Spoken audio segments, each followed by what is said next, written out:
बिस्मिल्लाहिर्रहमानिर्रहीम। हिकिड़ी देगड़ीअ में थोरो कुकिंग ऑयल मतिलबु तेल विझी गरम करे उन में कटियल सन्हो बसर विझी भुञंदासूं।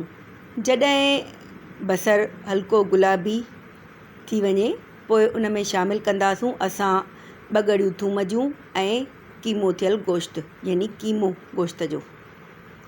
पोइ उनखे चङी तरह भुञंदासूं ऐं शामिलु कंदासूं कुझु ख़ुश्क मसाला, लौंग, दालचीनी, अछो जीरो, हेड, ॻाढ़ा मिर्च, लूणु ऐं पीठल धाणा।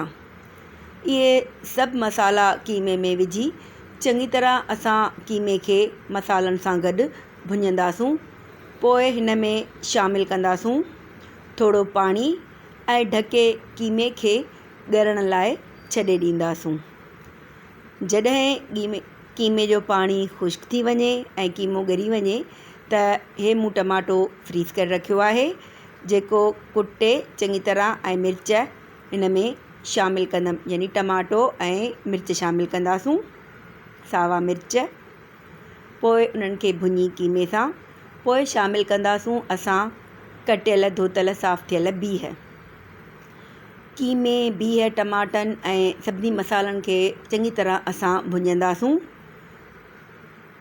चङी तरह भुञी पोइ हिन में असां चङो पाणी शामिलु कंदासूं त जीअं कीमो ऐं बीह चङी तरह पाण में मिली ॻरी वञनि।